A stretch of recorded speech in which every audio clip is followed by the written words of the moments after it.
Well, welcome to the Really 007 podcast for another special behind the camera interview with BAFTA winner Alan Church. As you can see, Alan is with us here. Good evening, Alan.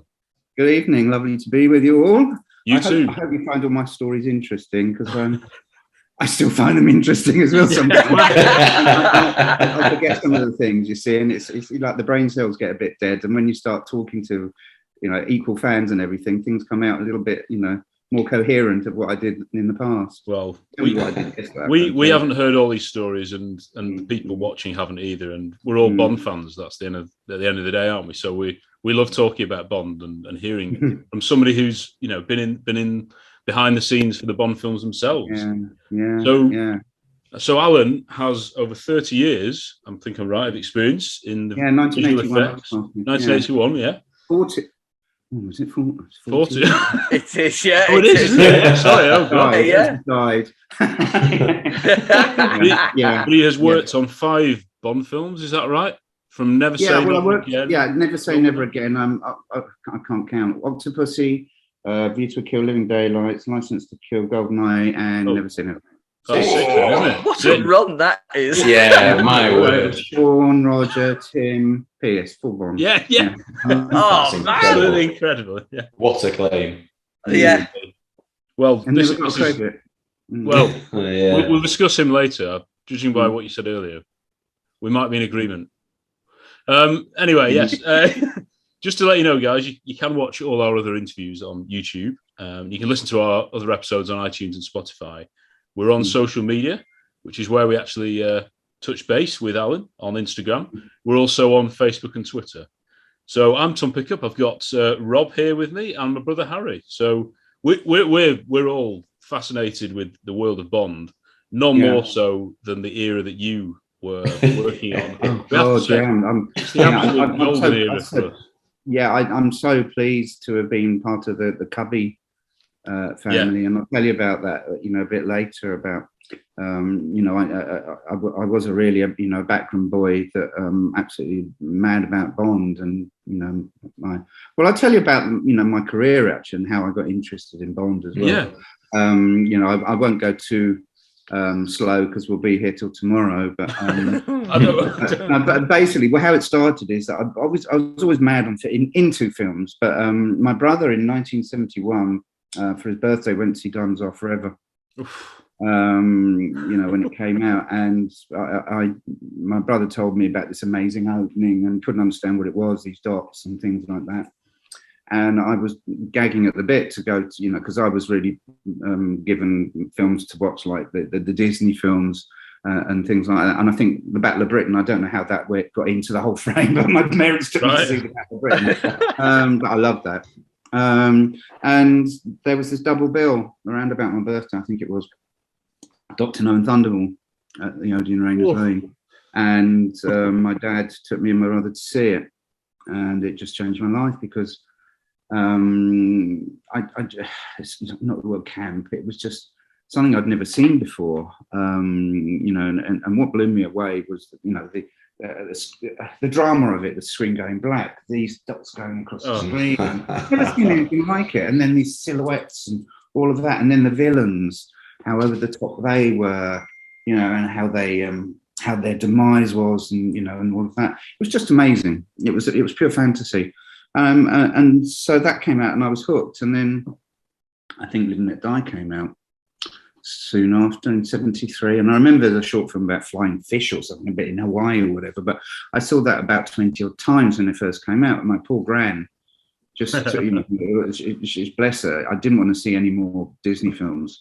My fix on films were carry-ons, and I'll tell you about that, carry-on movies, because I love them, that's my humour, still is, and the Bonds, and so I started really getting into those films, and it was just an amazing time to be brought up in Harrow, because I had so many cinemas, and it was like Betchman's Metroland, you had the Granada, my local Rainers Lane, which I ended up working there as well. But so I ended up following all the cinemas, and then I started progressing into the West End and seeing the movies at London Pavilion Cinema as well. And through that, I got a load of my posters, and bits and pieces from the managers, because I was just mad on it. And obviously towards the late 70s, all the double bills that were going on, I was finding out about the premieres, and I was getting really interested in getting the movie industry, and I managed to find the charity who was doing the Moonraker premiere. Me and my friend Mark, we got ticket to the Moonraker premiere, and it was just incredible because well, prior to that, with The Spy Love Me, I went to see The Spy Love Me at the Odeon Leicester Square, and that was the first film I'd ever heard in stereo. I didn't know stereo existed in the film, but although the films that were released on 35mm were mono, but the Odeon Leicester Square happened subsequently known that the chief projectionist at that time was running the film. It's called Separate Mag, which is a separate mag track 35mm running in sync with the print. And so they had a special premiere print, which was mute, and they ran it with the soundtrack, which was 6-track stereo. And I've never heard a sound like it. And to this day, Wow. It was an incredible mix. I call it organic sounding to it because it was a mag track. And nobody to this day has got this on record, but that is true. And that blew me away. And anyway, so I got tickets to the Moonraker premiere, and I saw all these people. The first star I ever saw was coming along. And they didn't have much security in those days, so you could wander around, was Michael Lonsdale, who's a very tall guy. Oh, yeah. And I got his autograph, and I got loads of others, Bernard Lee's and ever, and I just saw these people, knowing everybody else and kissing and, how are you, and all of that. And I just thought I'd love to be a part of it. I really would. So I was nearing the end of being at school, and in 1980 I left school. I went to college as a time waster because I wanted to get the film industry. My dad was he just recently died, but my dad was a fireman. He was a miner, and in the army, and my mum was a school teacher. And there was no chance, I thought, of getting in the industry, but I just rang around every week to the union, the ACTT, to see if there are any positions going in any companies. I got an opportunity of an interview at a company called GSE, which is a company called General Screen Enterprises. Now, they were a rival to National Screen Service, who did a lot of the Bond stuff originally. But they were also a National Screen. If you see the bottom of the posters, distributed all the posters.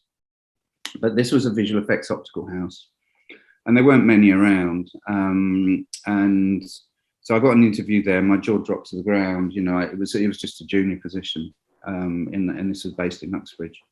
And they, I didn't have a huge amount of qualifications, but they could see I was enthusiastic. And the MD, Fred Chandler, said, "I want to know that you work locally." I said, "Yes. We're not going to pay you a huge amount, okay, initially. And you're willing to work long hours?" And I said, "Yes." So they offered me the job. So I quit college on the Friday and started on the Monday at this company. Oh. And little did I know that the company was owned by Peter Rogers and Gerald Thomas, who were the producers and director of the Carry On movies. So I was in awe of them because I just love those movies, and still to this day. And then my second day at GSE was the Christmas party. And it was just like a scene from Carry On Loving. We went, the coach, which is in Carry On movies, Jack Grant, we went to Pinewood because Uxbridge is just up the road. And we were in the old mansion house having this massive party with the producer and director of the Carry On. And I just thought, God, this is amazing. I have not stopped smiling since you started talking. No, Really yeah. hasn't. I hope you find it fascinating. No, but your enthusiasm is just so. It's so obvious. Yeah, it's what a pleasure. It's like a dream coming true. It's incredible. Well, no, thank you, because that actually, well, I'll tell you what happened at the Bond Stars event, really, as well. But so yeah, thank you. I appreciate that. So I got the job there, and that's when I started my career. And through that company, I started my first ever job. Effects work was. Do you remember the Goodies? But Taylor, Graham Gardner, Yeah. Loddy. Yeah. Well, they went to ITV. Luckily, I was too young to do the BBC one. And there was this Christmas special called The Goodies Snow White 2. And there was this shot of, I think, of a lightsaber fight with Snow White or some of the dwarfs. And I added the laser effects and Right. this is my crudeness, but I think Tipper Taylor, one of them, swallowed it and swallowed the thing like sword swallowing, and it came out of his backside. And that was I need to see that now. But yeah, it's perhaps on YouTube. I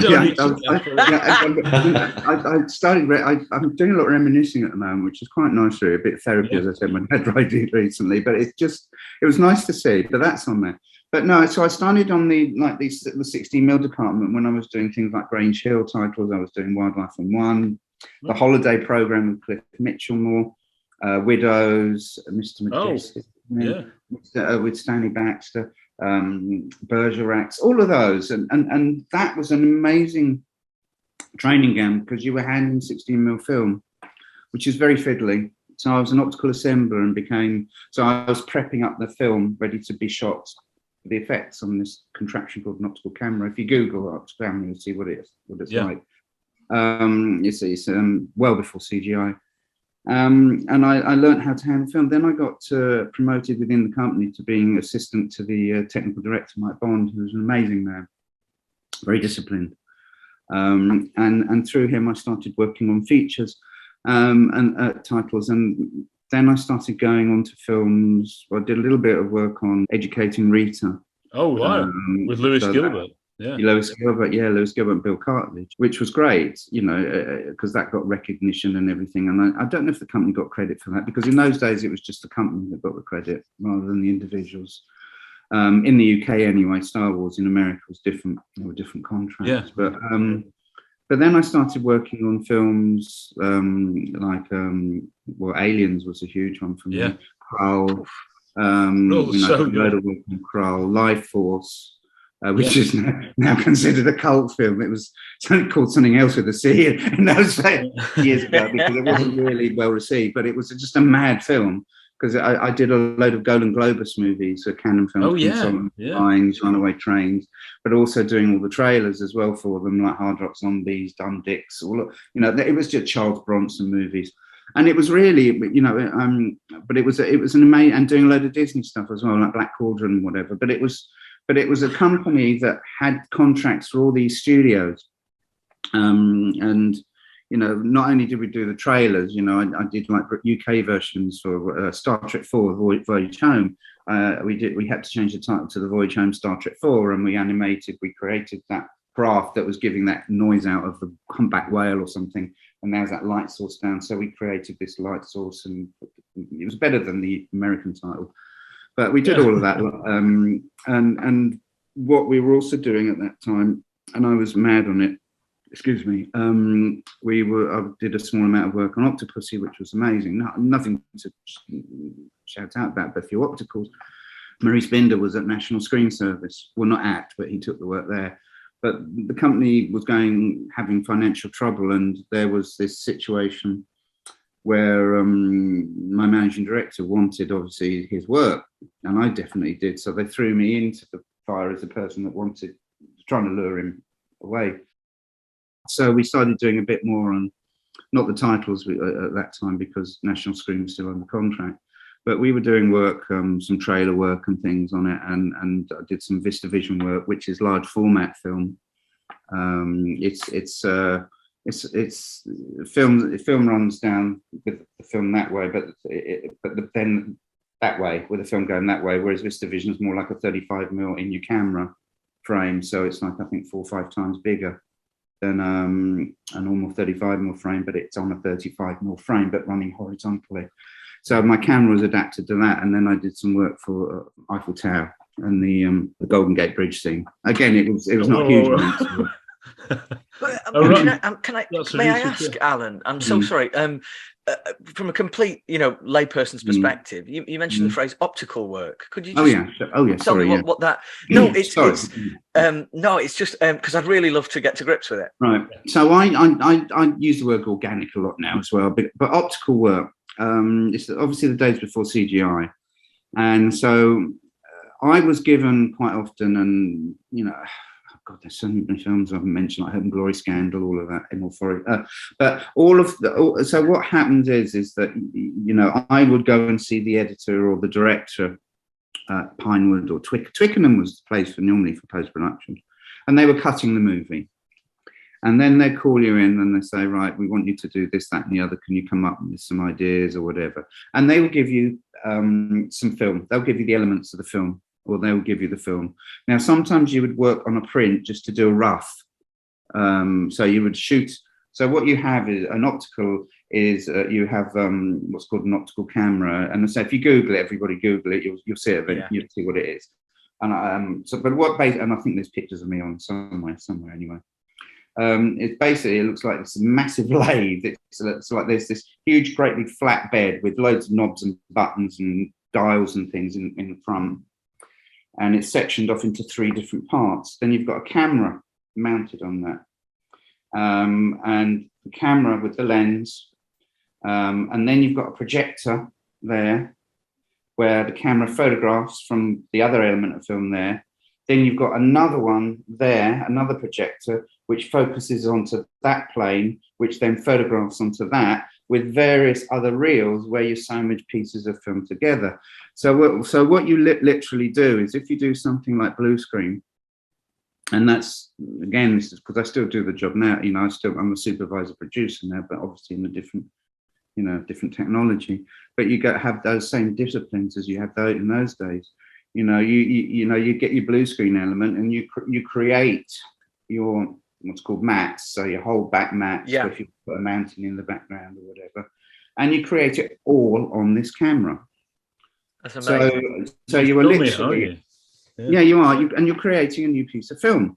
Now, even because I'll tell you a bit later, I ended up working for Derek as well at Medding's Magic after I left UT. And his first introduction to me, he said, "Can I swear on this?" Of course you can. Yes. Yeah. All right. My first intro, of course, I knew Thunderbirds and all of that. And Derek came in and he said, "Oh, hello." He said, "Do you know what?" He said, "I ain't got a fucking clue what you're doing here." And he walked out of the room. Now, that is basically what this is. You were in your own room, and I used to love 70s music. I used to go clubbing in the you know, in the 90s and the late 80s. And I had my 70s music on, and you create your own environment. So you shut the door, you created your elements, and you shoot your elements on the stage, you know, with your Mitchell camera. If you want snow, if you want this, if you want that, whatever, which is sometimes crumbs, cake crumbs or whatever, or things in water tanks. You have all your elements, and you lock the door, and you come out in about 5 hours' time, having created a piece of film which might have about 30 or 40 exposures over it. Now, that was really scary. I was more stressed then than I am now. It's different stresses because nobody knew how you used to do things in those days, because you never had, you know, you had Cinefex or whatever, but nobody really knew, you know, what it was. But all they knew is that the film was going to be coming out in a couple of weeks' time, and you had to shoot it right. And you're in the lap of the gods, because you shoot the elements, you know, and the machinery warms up in a cold environment. So it starts off in the morning, that your room is reasonably cold when you get into the studio, and then hit metal warms up. So, you know, you always have to take that into account, and you're moving things, looking at a small viewer, you know, like I'll tell you about the gun barrel later, but, you know, moving tin a fraction of an inch, fraction of a thousandth of an inch. And whether or not you had the shutter open for that pass or that pass or that pass. And then you didn't have any runners. You took it into the laboratory. You drove it up on the M25 to Denham, Rank Labs, at like 12 at midnight. And then you collected it at 6 in the morning. You know, so it was... And see if it had worked. Yeah. Yeah, basically what you've described to me is like classic movie magic to me. Yeah, that all just sounds like the pure craft that got me falling in love with movies in the very first place. And I assume there's much less margin for error compared to special effects nowadays, where you can re-edit, you make mistakes, you can undo. It's going on to film. Everything is committed to film. You can't make a mistake. You know, I'll tell you by 3 mistakes in my whole career I ever did when I was doing that job. But a lot of people used to say, "Oh, you have more time to do it in them." Well, no, not really, because you had to go down an avenue based on what you thought was correct. Yeah. So and so you had to do all these tests up to the point when you were shooting the final optical.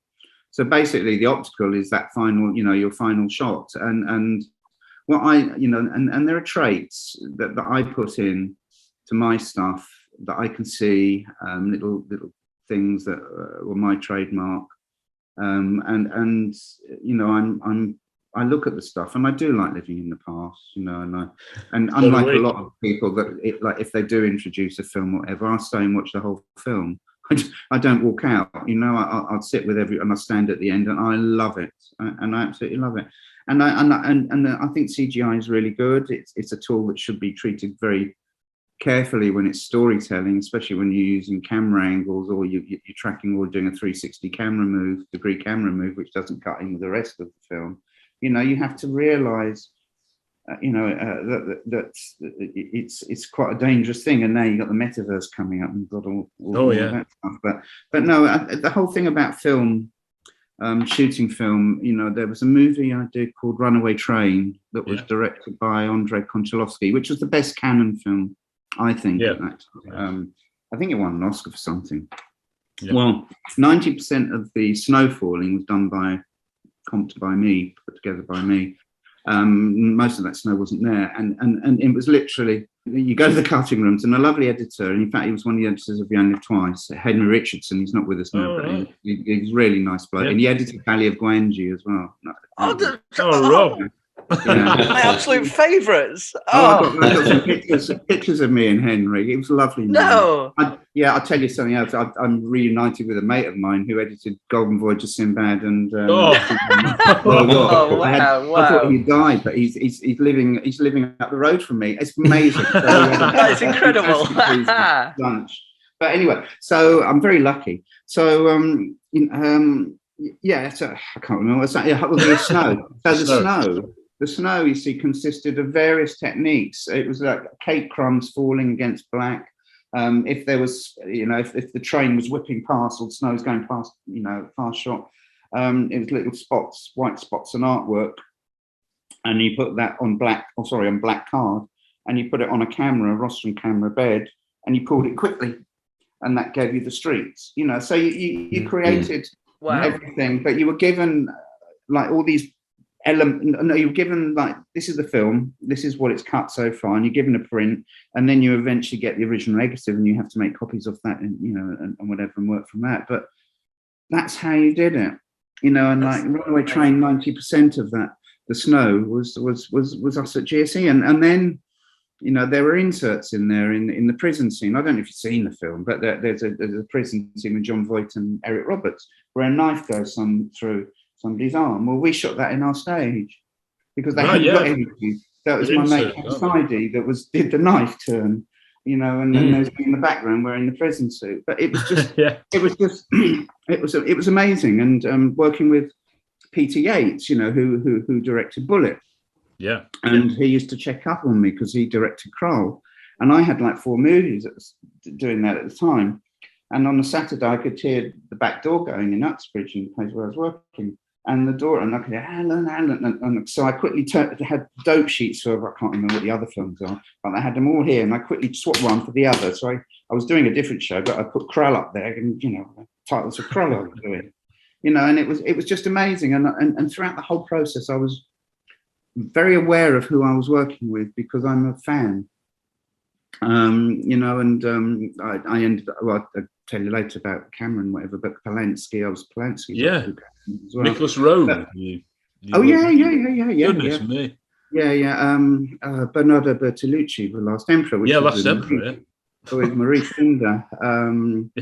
You know, it's incredible, you know, and it's amazing because I'll go back to my career, but it's amazing after all these years, you know, my other half is in the industry as well, and that's why we won a BAFTA together. But it was just me having this all here, and I never tell the stories because I didn't have a platform, to be honest. You know, it was through Gareth, you know, doing that first Bond talk. But you know, I was working late at night till 12, and I was doing the Carry On compilations as well.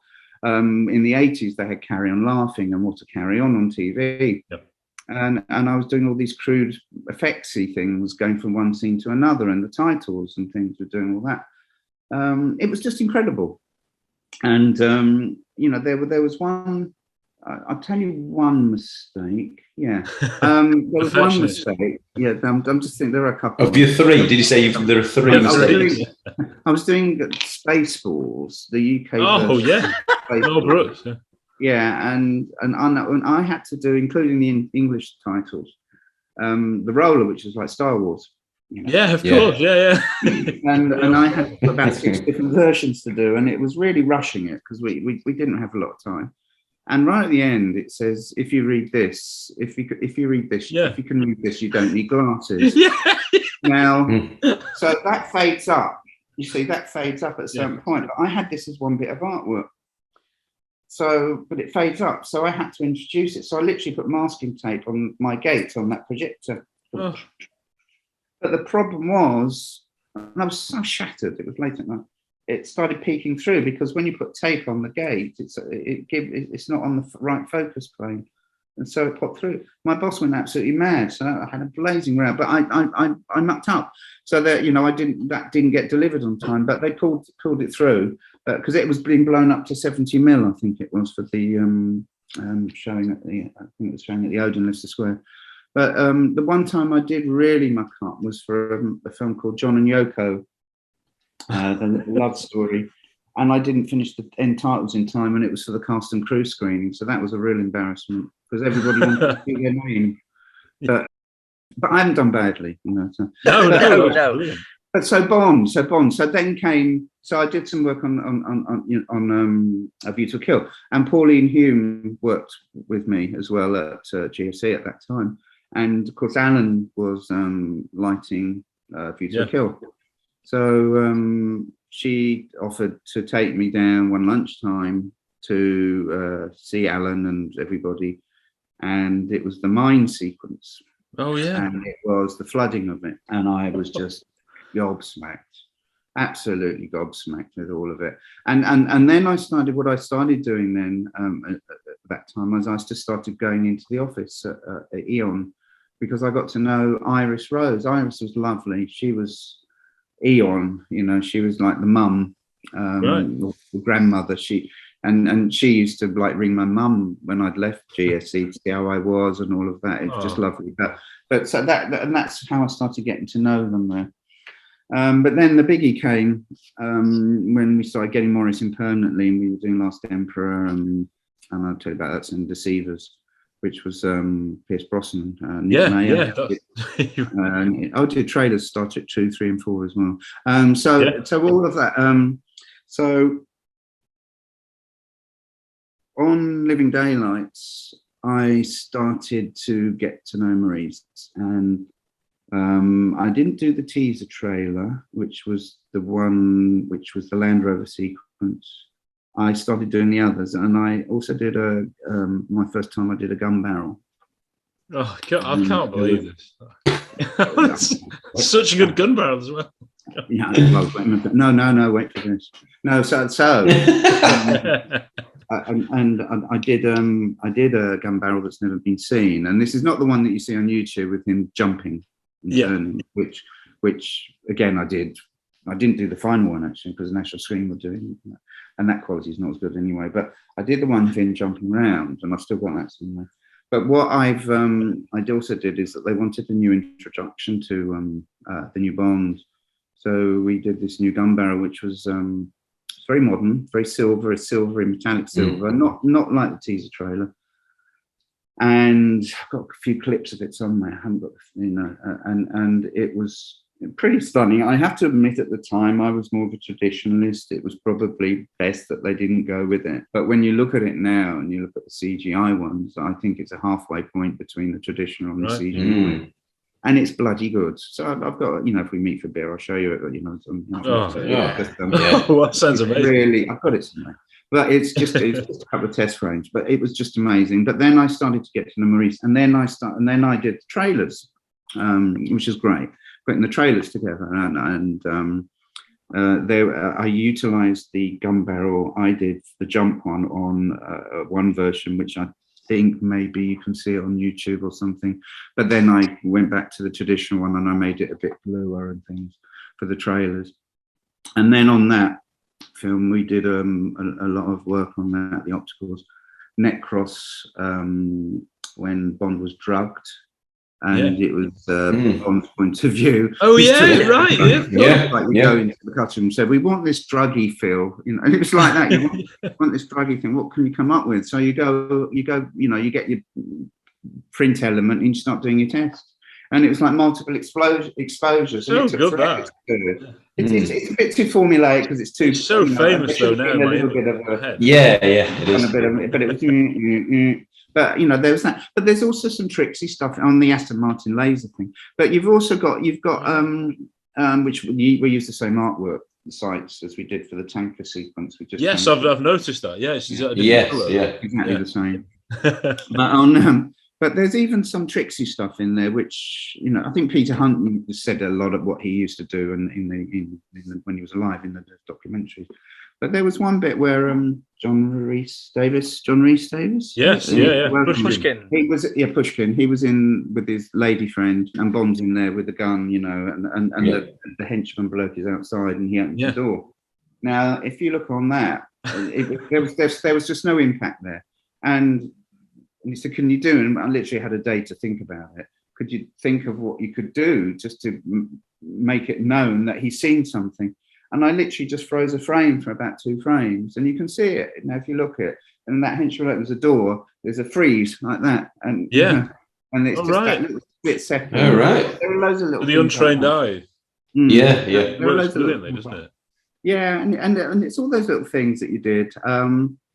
But then you had the laser stuff from the Aston Martin, which was amazing. Especially, you see, I didn't have the music track at that point. Yeah. So of course, when I heard the John Barry at the track and everything, when they laid it out, I thought, gosh, it was orgasmic. It was just amazing. It really is, isn't it? Artwork, you know, it was. What the soundtrack?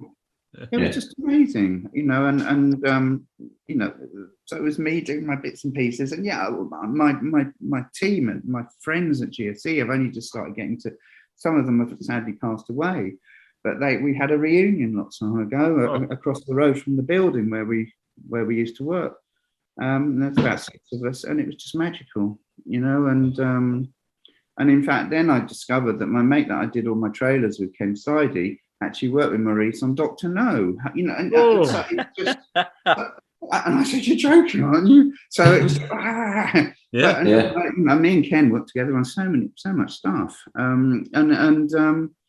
but it was an amazing place. So I'll tell you about that. So I was there then after I can't remember what came first. I think Last Emperor was first.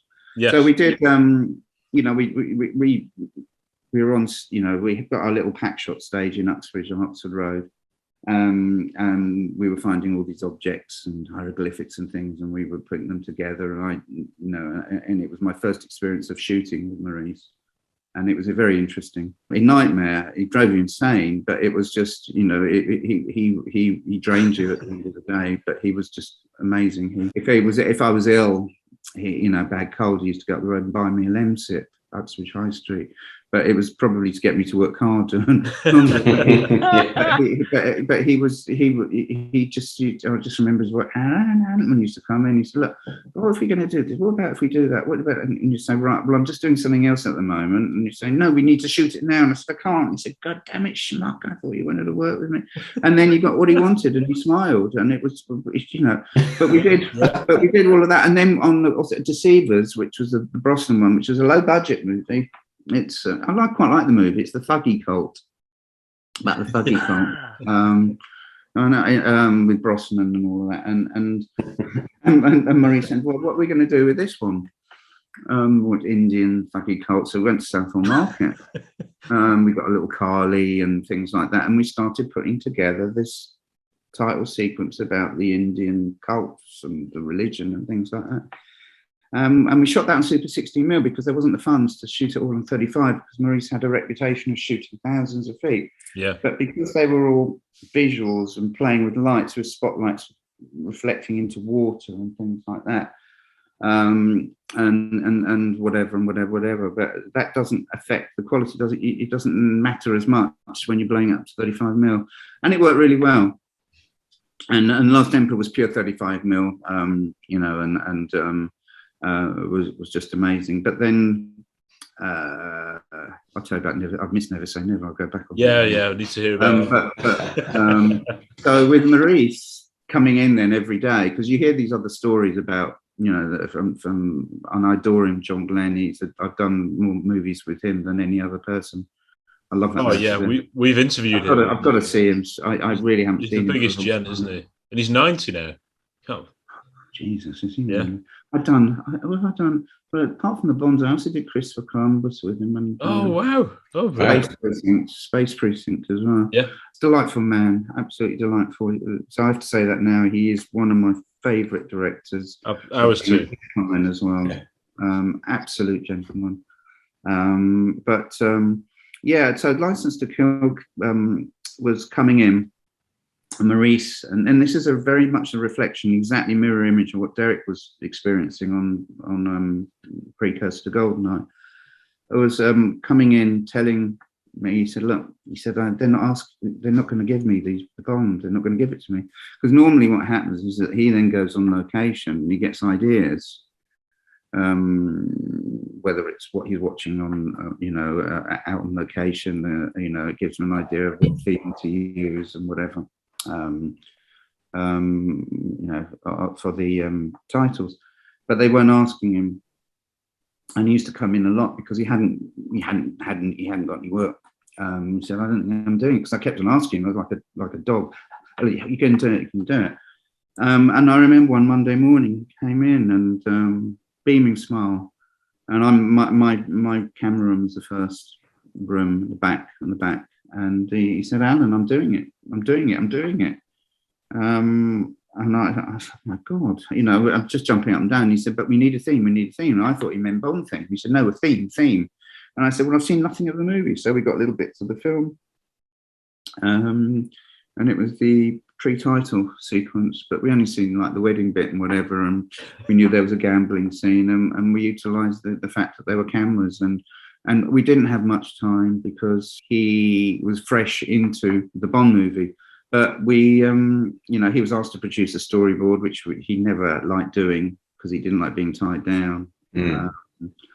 And yes, everything you hear about being, not showing much until the last minute was true, but it's because people couldn't change it. And but us technicians were we were stressed out completely because we were working all hours, doing little bits and pieces, transitions on the titles to see if they worked, and going from one scene to another.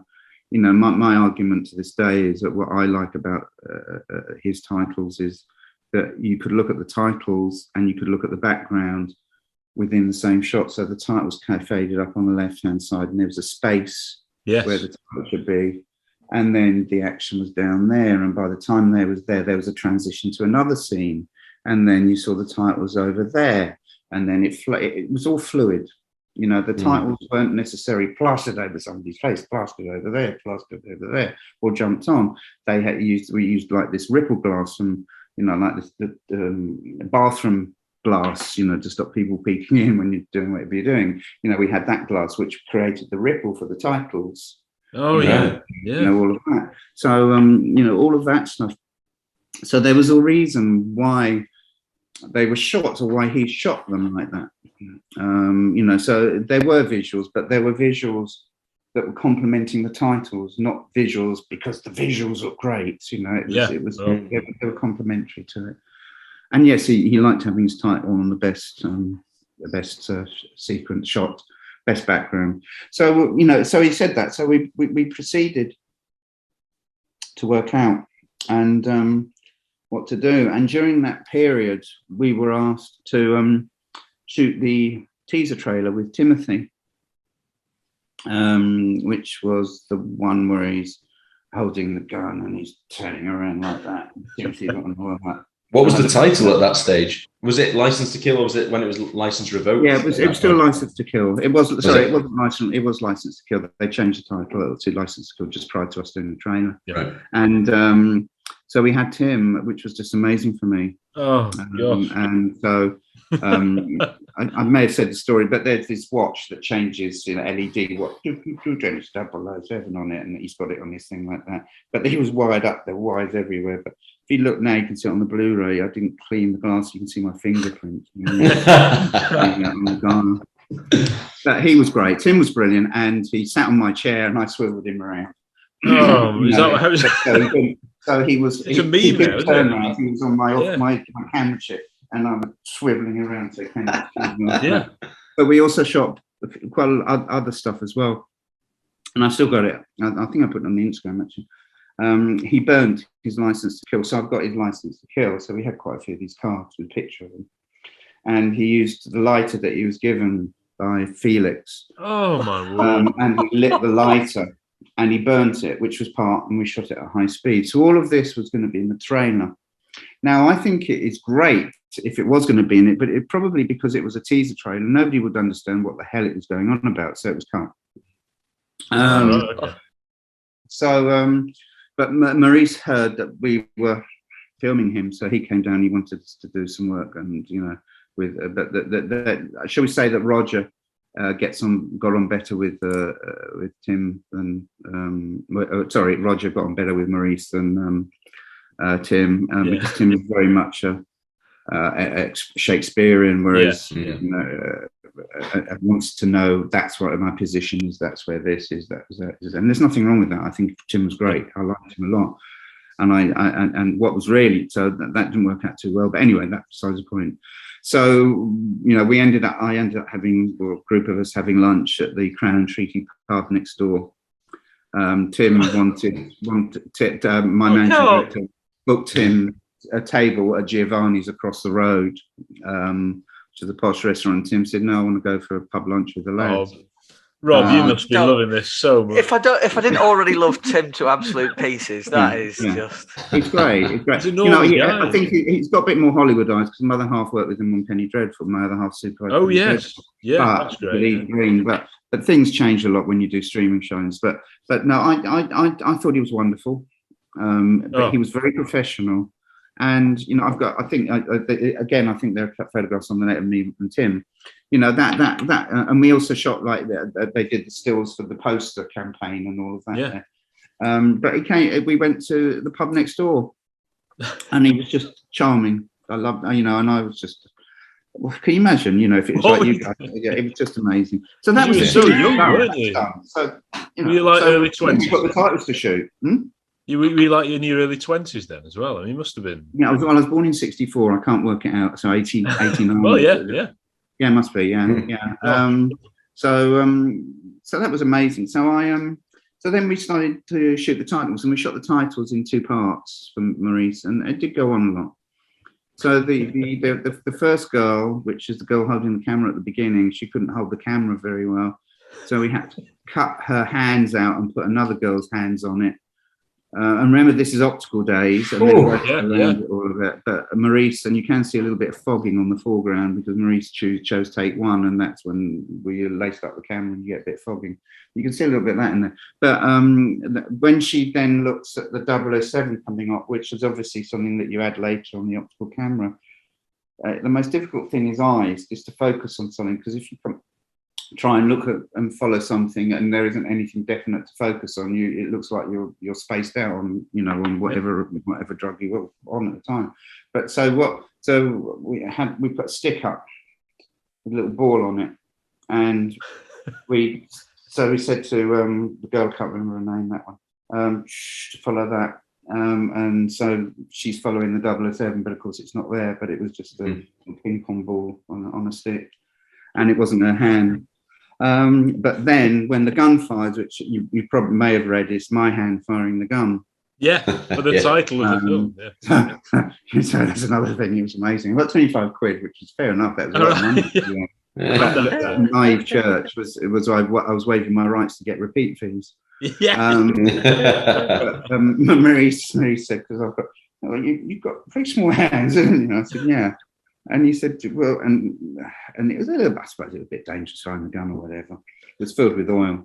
So I had to wear this long ladies like black glove, like these things from Tiny Modern Millie or whatever, going up to here. and I positioned my hand on a tripod. I've got all the elements I have here. And the armourer filled the barrel up and applied the author PPK, and the smoke came out, and then we superimposed Tim doing that later. And we used that same element again later when the girls split up into different colours. Yeah. So we did the gaming chip sequence and the girl holding the camera for the first setups. And then there was a few weeks gap, and then GSE was moving into a bigger building behind the Oxford Road building. So we utilised these warehouse before we partitioned. They partitioned up the building, and we shot there at Highbridge Estate, which is right next to the Grand Union Canal. And we filmed Diane Lee Sue, who was the main girl, which Maurice didn't want originally because she's not a dancer, but there was a political thing going because she was going out with a Playboy photographer, and the Playboy always do the film tie-ins, and there's nothing wrong with that. So we introduced shooting a lot of stuff on high speed, but she was a great sport. She was really good. Yeah, she's in the film as her own character, which is very unusual to have someone. It's quite rare, isn't it? I know there's a girl in Bottoms Up in Man with the Golden Gun is in the titles as well, isn't she? So yeah, and she Maurice has certainly got some favourites as well. Favourite ladies. There was one woman, I can't remember her name. She was in like 5 of them. She got a very pointy nose. She was in Living That Die Man with the Golden Gun, The Spy Love Me, Moonraker. I can't remember her name. Her name, but anyway. But so again, a highlight for me was me shooting the gun, and that was the day that Cubby came down, and Barbara. And I've got some video anyway. If we meet for a beer, I'll show you. But I don't show that because I that's a bit personal to me. But I've got a re-edited version. But Cubby comes down with Barbara, obviously to check up on Maurice, and it was, and then he's got me in front of the camera, lining up the shot with me. So good. Throwing the gun. Yeah.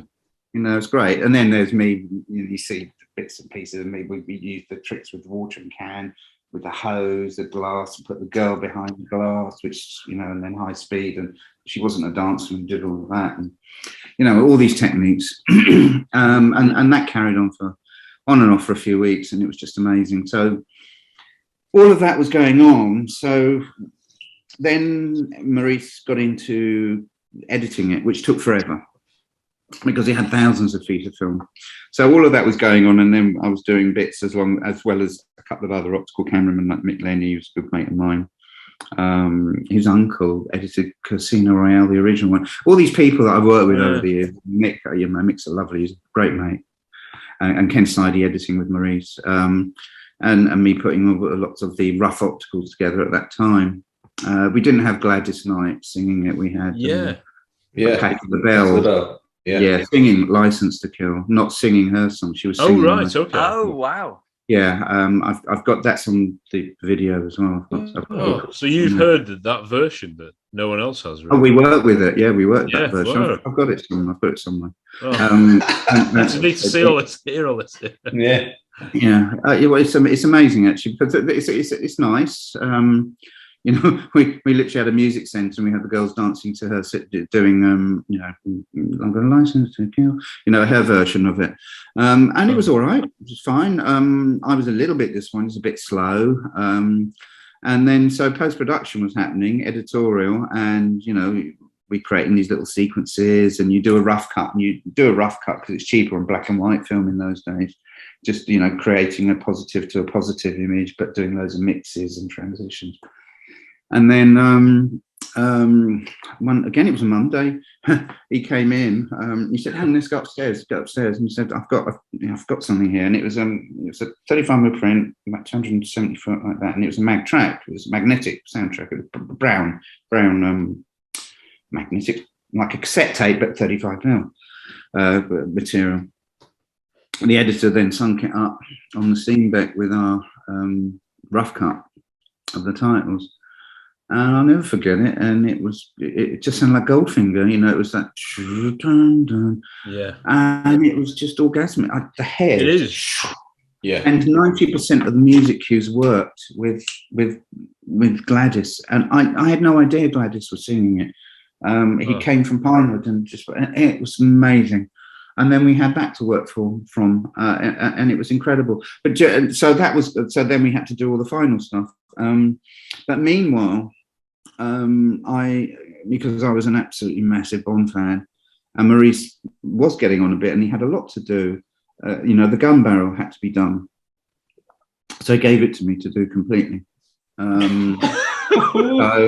He trusted me. I loved it. He didn't, Perhaps our favourite gun barrel. It's one of the best. Well, I tell you, the Michael Kamen music as well. It's just well, that was an interesting as well, because I didn't like it at the time. But so I was given that to do, and because I didn't do the Living Daylights main one, I did the other ones. Yeah. I didn't do, and I thought the quality of them were not as good. It's a bit of a duplication. So I was given, right, there you go. There's a license to kill. So I went back to the most original components as I could find, because National Screen had gone. So I was trying to find all the components. And I found a can with some of the original ones. So I re-squeezed, because the license, as with all the ones after The Man with the Golden Gun, Spy Love Me onwards, was scope. I went back to find the non-squeezed versions, and I squeezed it anamorphically so I got a better copy. And I also, with Tim, his component was, he was walking too fast to be within the circle of the barrel. So that's when I had to look through every frame and moving back. So he's moonwalking a bit, so he's walking. I'm also pulling him back, because what I wanted more than anything on this is I wanted it to be the best quality gun barrel, but I also wanted you to see his face. I wanted to see him fire and see the smoke, and I also paid particular attention to the exposure of the red, because I loved it in the cinema. When the red came down, the whole cinema was just drama. So I was literally given that to do in a very short time frame, and I did one version because I hadn't got Michael Kamen's score at that time, and so I did the usual because I had a View to a Kill music to work with. That's what they gave me, and that's very different. And it didn't work because Michael Kamen's score, when that came in, was more urgent, more aggressive. Yeah. So I had to shorten it somehow. And I didn't have time to remake the components, so I had to reverse action all that. But I put my own little traits in there, and what I did was, I like that Thunderball gun barrel. I also like the Honor Majesties, where the red comes down, and and then you wipe Bond off. But what I did do on this is I didn't make that circle matte go to white. I went from the red to the picture, because Thunderball did that. I analysed them. I knew them all anyway, inside out, before I did the gun barrel. And I just paid particular attention. I did 3-frame mixes rather than jump in, or when Tim was coming in and things. I ran the Kamen score backwards and forwards and made sure that the music was right in the centre. That plane was in the centre. And all of that. Maurice, when he saw it, went ballistic, because he said, I'm ruining his design. But it went well, and he loved it in the end. It wasn't ruining his design, and it was also John Glenn giving me permission to do that, because he wanted it that way, because of the Michael Kamen score. Yeah. But I got it in the neck, I really did. But it looks stunning. And what I'm so proud about now is when you see the remastered versions, which I don't necessarily agree with the grades and what they've done, but when I see the remastered versions, I'm very proud that I think that my quality of my one is, I have to say, I think it's the best of the traditional ones. Yeah, and it was the last one, wasn't it? The last one before they changed to CGI.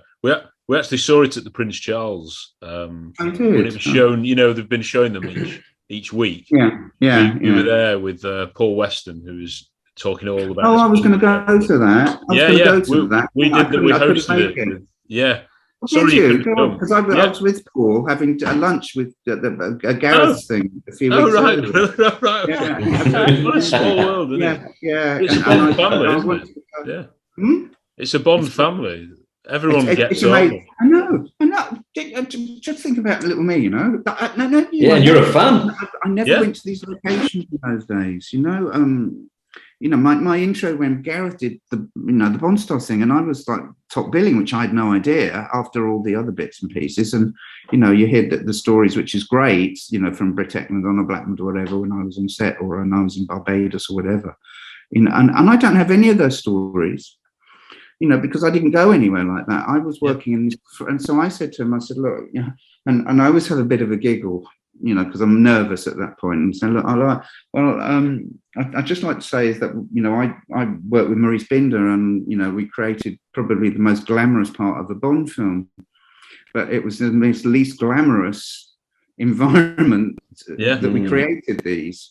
And then you got a few little titters and laughs and whatever. And then I just went in, and I was talking in layman's terms, and I was talking as a fan how we did it. And I got such a great response back. These stories, I don't think people tell these stories because I never got credits in those days, And I don't live for credits anyway.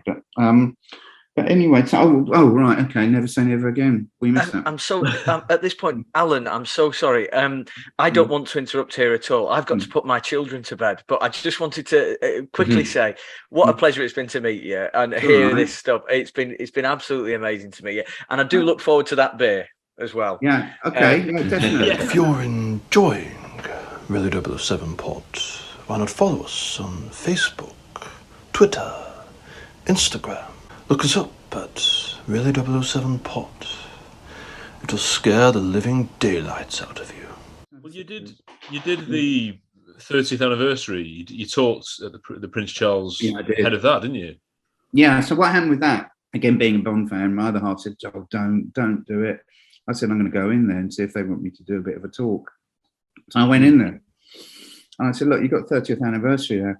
I said, "But just let you know if you want me, I did work with Maurice Binder, the titles and all that, and I've got I can re-edit some footage and do a little intro." And they said yes. So so what was one performance ended up with two, and it was two near sellouts. So the first one was the other one, which I was gobsmacked, but I was a little bit nervous. But so what I've been very anal on this is I want everything right for a presentation. So I went to the Prince Charles, and they were marvellous. And I said, great. So I did a bit of a preview in the morning, and it looked pretty good. It looked very good, actually. And I said, look, can you do me a favour? I said, I've never actually liked the volume of License to Kill. I said, it's always when the gun barrel starts, it should be just a bit louder. Oh. Because it's after it just appears all the time that it's very, it just should be louder. The gun barrel music should be wham! Like that. And they obliged, and it just knocked my socks off. I did that presentation, and again, like this whole thing of saying, like, it was like 30 years ago today, I was in my Ford Fiesta coming down the M4 in my jacket and tie and all of that, DJ, and then Cub Wen went straight past me. We were both going to the Bond premiere, and just see your work, Charles and Di, and the royal fanfare of this, that, and the other. Yeah. And bear in mind that I go back to like the 70s when I first saw the gun barrel and everything. To do that was just amazing. It was great. It was good. But Never Say Never was the road one. After Octopussy, then my boss Fred Chandler came in and said, "Look, Alan," he said, "how would you like to work on Sean Connery, James Bond?" I said, "Yeah." Yeah. So he said, "I'd like to introduce you to this." And he was the production manager, and this guy, I met the production manager, his name was Jack Smith, I think, and I've never known him since this. And he started talking about, we're doing this film with Sean Connery, it's his version of Thunderball, this, that, which I knew, of course, already, knew all about it. I was playing naive at the time. Oh, really? I'd love to do it. It was dangling the carrot, and as a result, we got work on Never Say Never Again. So we did a lot of the monitor inserts with, and I was looking at these images of Blofeld, Maxwell, and Sidell straight. I thought, Jesus Christ, this is amazing. I was disappointed in the movie in the end. Well, no. you know, it's better now, I think, because it's got charm to it, just like Life Force and, you know, those sort of films. But it was, but I ended up doing a load of work on that movie, and some iconic images, you know, with Max von Sydow and Cat. But, you know, there were budget constraints, and the submarine shots that you saw were taken from Ice Station Zebra. Yes, yeah, you know, and which I had to redupe and re-squeeze and everything on that, and but we did a version of the titles as well. I think Greenberg did them in the end, but they were a virtual copy of them. We didn't do, Apogee did those plane shots and things, but we got credit on it. GSE got credit on it as additional opticals and things. And there's no title sequence, is there? You know, it's different, isn't it? You've got that 007 sort of thing. Yeah, we did that as a test thing, and then Greenberg did the finals. I think they were under contract in America, but I have to admit, and there were a few shots I had to do with Sean's face as well, because Sean, they put they did, you know, it's nothing against him, but the makeup girls they made him a bit too makeup-y. They put too much makeup on, and they put too much highlight, sort of eyeliner on the face, and so I had to soften some of the shots. Right. And the one notable one was where he's meeting. Oh, and I've worked with this lady 6 times. I love her to death. Kim Basinger. Oh yeah. I did third person for Paul Haggis a few years ago, and she was just amazing. Yeah, lady. yeah. So shy, lovely. Where Sean says, "My name is Bond, James Bond," and that's one of the shots that I had to work on. You can see there's a bit of a quality loss, but it was without the work. He would have looked like a bit of a queen, you know, with the makeup all over his face, and lips, rouge, and all of that, and it was just too much. Can I ask, like, sort of, you've mentioned a few times about, you know, your boss, and then you've mentioned a sort of Maurice as well, sort of applying pressure and the time pressures and time constraints, and for certain people answerable to the next person and all like that.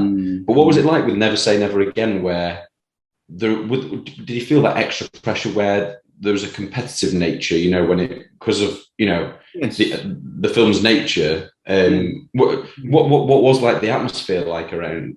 Because you'd already sort of worked. Yeah, go on. Sorry, you go. Yeah. Sorry, I've never been asked this question.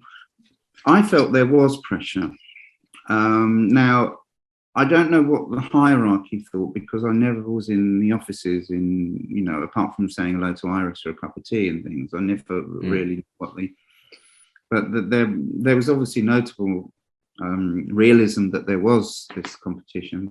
But because I was way down on the pecking order and being asked to do the work on it, there was personally I wanted Octopussy to succeed because it was cubby. Yeah. But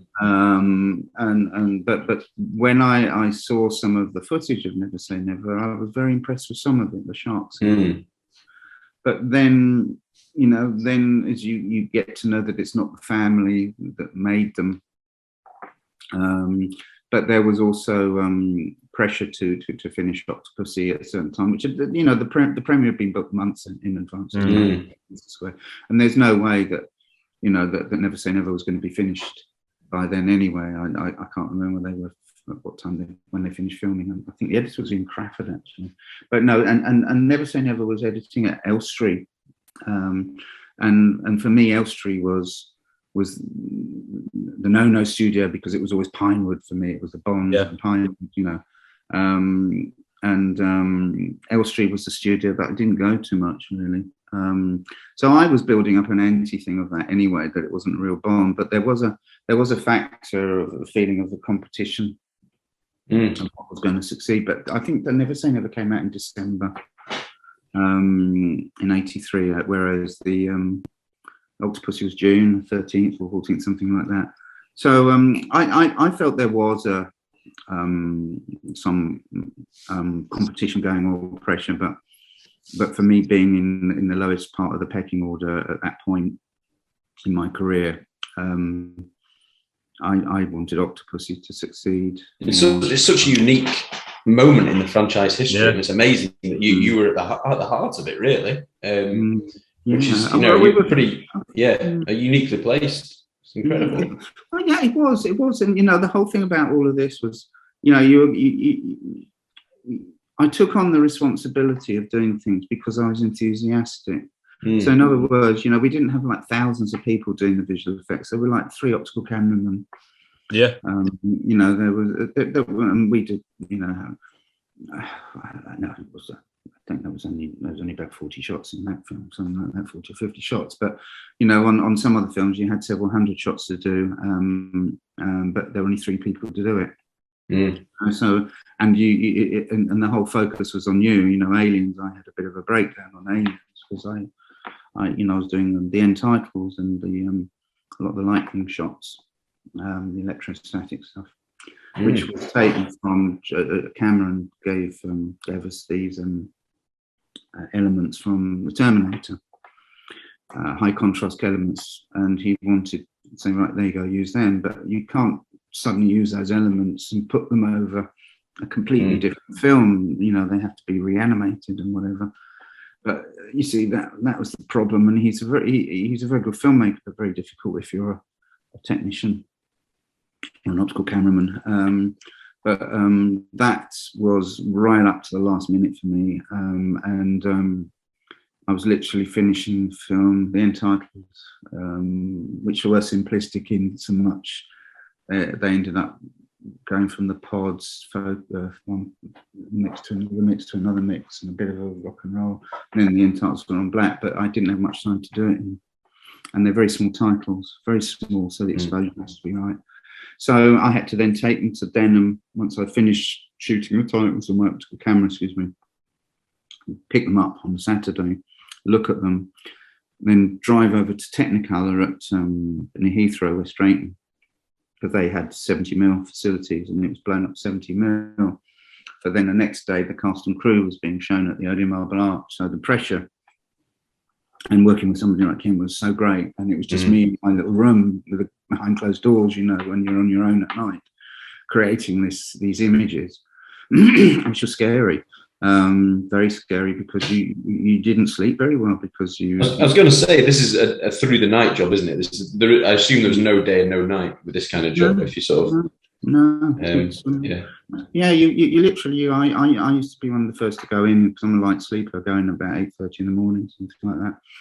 And you get on and you shoot your components. You put it into what's called a day bath. Then you get that back about 4 o'clock, and then you prepare yourself for the long nights of putting the actual shot together. And bear in mind, in 86, I was also doing which was my favourite move. One of the favourite movies, apart from the Bonds, 2 of my favourite movies I've ever worked on is Little Shop of Horrors and Return to Oz. And I'm so proud of my work on Return to Oz with the Gnome King, inserting that into the wall of which was claymation stuff, stop frame animation being inserted into cliff faces and things like that. It was just a joy to work on that. Yeah, and Little Shop of Horrors, which they cut out, it was the end sequence of the plant destroyed New York, but the American audience hated that. So they just reshot the ending where the plant got electrocuted. But I know the Blu-ray's got it out now. You can see the version of it, and that should have won an Oscar if that was ever released. Amazing stuff. But it was a very lonely job. And I had a bit of a breakdown then anyway, because I was working all hours, because you were literally, because I was permanently employed, which is unusual for film people. But I that's all I knew, and I was working for this company, GSE, and we were doing all these movies. I was doing an Indiana Jones, a Temple of Doom, Back to the Future, all of these young Sherlocks, and then literally going right into the next one, onto the next one. And Jesus Christ! Then you had to do the trailer for Fatal Attraction, do the trailer for Star Trek 4. And then in between that, you had to do the proper movies, effects, deal with John Borman on Hope and Glory, and it was just madness. And to be creative on every single one, and it must have been absolutely sapping. And also you give them all 100%, which I still do to this day. That I produce and supervise visual effects now. So in other words, I budget them and I also supervise them. But you you try not to have the budget interfere with the director's vision. So you're on a balance, you're on a knife edge all the time. You have to realise it is a business, and you do have a budget to stick with mostly, but you also want to give the director everything he wants. So it's a great training ground. But all of that was going on, and then I was approached after License to Kill, because I was doing all the trailers, and all the inserts, all the TV spots, and all of that. And then I was asked by a colleague of mine who used to work at GSC, would work at Meddings Magic at Shepperton. And I jumped at the chance, of course, because it was learning more about floor effects, miniatures and things. And I handed my resignation in and went to finish. Did a small amount of work on Batman. They did all the Jack Nicholson Batman. Oh my word! I've got the newspaper artwork just there. The Joker cosmetics, yeah, whatever. Anyway, so one of our favourite films again. Can you see that there? Just there. Oh yeah. That's it there. That's the new. Cosmetics. Oh Gotham. yeah. There's a lot of shots, aren't there, where it shows the headlines, isn't it? After the Joker. Yes, I was spinning paper. Yeah, who is Sarah Shogo? Yeah. And there's a top of when the Batman goes through Gotham, which was done at our stage, because Derek did it. Yeah. There's a can of WD-40 on one of the window ledges. If you look to the right, it's the hero shot of Batman going through that way. Through one of the city roads, and on one of the ledges you can see the red top from a can of WD-40. Have a look.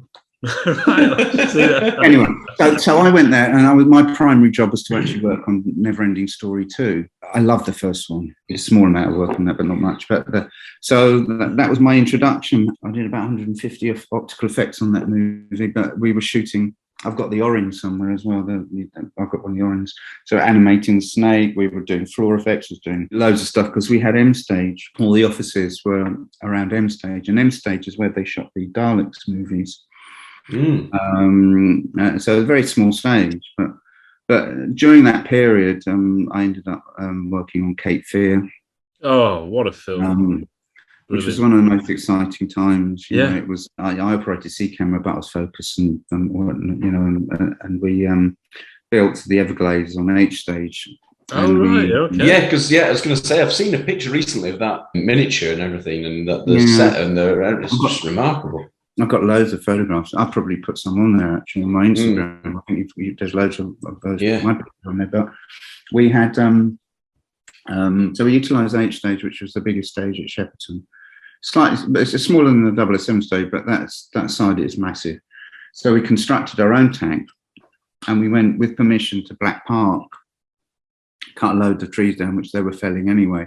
And we had this big scenic artist man, and he painted the backdrop, and all the trees were in, and we built this tank. And we also had an underwater tank as well, where we did a bit underneath the boat. And we had, I had the most amazing 5 weeks of shooting miniatures in my life. It was just incredible. And Derek was directing it. And Paul Wilson was lighting it.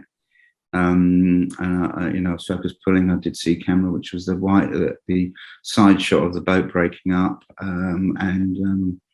But we just all mucked in. And we were, and it was just incredible. And Freddie Francis came over. And it was incredible, and Martin Scorsese arranged for a print to be flown over, and we all sat down and viewed it at Shepperton. And it when I had the Jerry Goldsmith, is it Jerry? No, the Bernard Herrmann score. Yes, yeah. Reworked. Yeah, it was adapted, wasn't it? Yeah.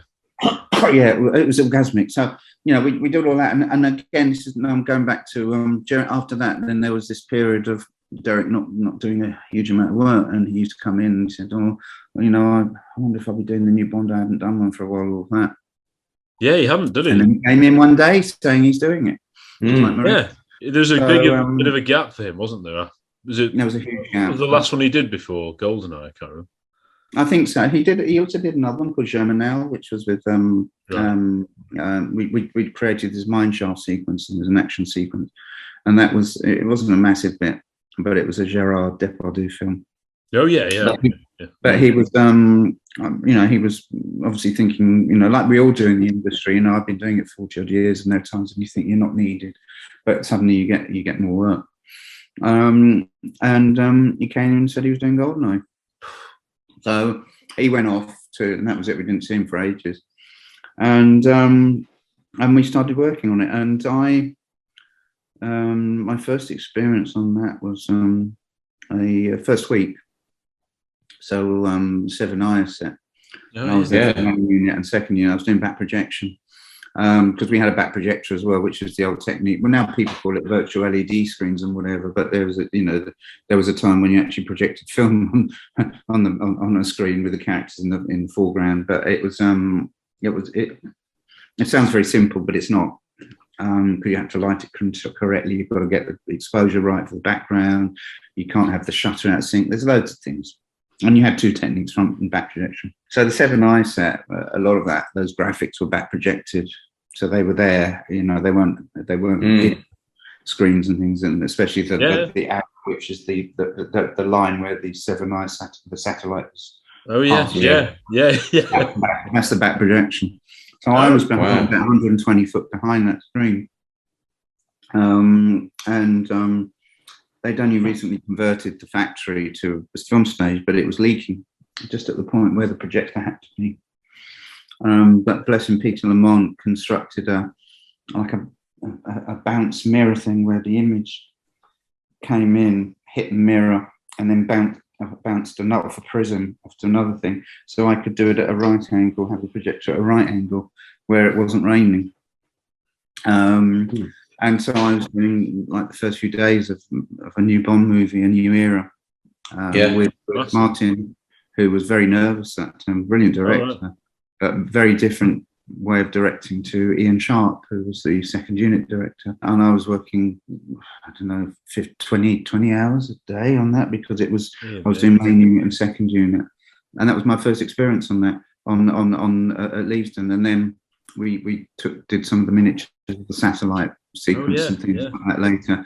Then I left a Magic because I realised that my days were numbered because CGI was coming in. Yeah. Thick and fast. And I ended up going to I was a digital effects producer, no experience on that at all.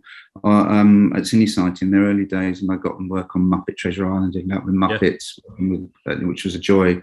I love the Muppets, talented people, and met all the guys at the studio and watched all the rushes, which was ad-libbing with Rizzo, and all of it. It was just incredible. Yeah, amazing. Yeah. The rushes were just the funniest things I've ever seen. And then my career started in Soho, and that's the time when I left the Bond movies because Cubby had gone, and there were new people coming in, and to be honest. I like some of the PS1s and everything. And it's evolution. I'm not a Craig person. That's just the way I am. We're not quite as down on him. You have worked on a Daniel Craig film or two, haven't you? No, you've done your homework. Yeah. Yeah. Love is a devil. So my other half in there, he was the supervisor, so he was on set more, but I was dealing with the money. Right. And he was a charming man. He used to come in to our offices in a film factory and see us put the work together. He hadn't been Hollywoodized, and that's great. And that show was great because, again, like with my other half, our backgrounds come from traditional film, and we had to make things look very much like paintings without showing paintings for legal reasons. So I did a Zeffirelli movie too with Mussolini, and that was another thing. There were these Picasso paintings, and I couldn't utilize the actual Picasso paintings, but they had to look like Picasso paintings. Right. Okay. And they were all behind Cher, that was quite tough with the lawyers and everything. But again, with the Francis Bacon, and I think what Simon did was great stuff, and what we achieved, and it was a real. It was John Mabry directing. There wasn't much money, and it was a real collaboration. It was really good. But he used to come in. Yeah. He used to come in. So no, he was great, and he's probably still really good now. But he's not my Bond. He really isn't. Who's your favourite then? I know you've got Roger behind you, obviously. Is he the one who got you into Bond? I've got Roger there. I've got From Russia Love in the Hallway. I've got a Full Man with a Golden Gun Italian. Goldfinger in there. I've got Gotham City. And then we've got more in Windsor. I just collected loads of stuff. But it's my favourite Bond. I think you've got to actually think about also, and I do this because I do work with actors. I think my favourite Bond is Roger. Yeah, because he's such a lovely man. My ideal double bill was on Her Majesty's Secret Service and Live and Let Die in 1974. Oh dear! I saw that a few times. Wow! And it was just amazing. My favourite, and this is going against the grain. My favourite Sean movie was Diamonds Are Forever because I was brought up with diamonds. I love Tom Mankiewicz's way of writing. I like the campness. I love the campness of Charles Gray. I love the delivery of lines. And all of that. Live and Let Die is my favourite Bond. I saw that 33 times at the cinema. We've seen it more than that at home, haven't we? So I don't know why we're laughing. But the cinema. I see it. Well, I obviously see it at home a lot, but I write down every time I saw it at the cinema. It's never on record, but there was the most amazing double bill that Live and Let Die also went on, which was The Only Live Twice. I saw that at Pinner Cinema, Pinner Mayfair. And I got posters for them, they're two double crowns stuck together. And I was so lucky to have been brought up in the 70s. Yeah, wow. And the 80s, they started to, obviously, because video and whatever. But the double bills were just coming out thick and fast. And Goldfinger Diamonds Are Forever, I saw at Worthing, and all of that was my childhood. So it was inevitable. Yeah. I was brainwashed, really. I got in. Action. This is John Glenn. You're listening to Really 007 Podcast.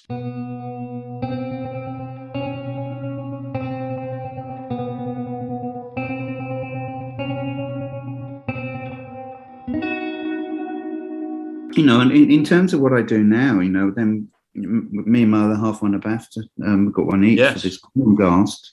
Which we were in competition with all these big companies like Framestore who were doing Walking with Dinosaurs and this and that. And again, it's just us small team.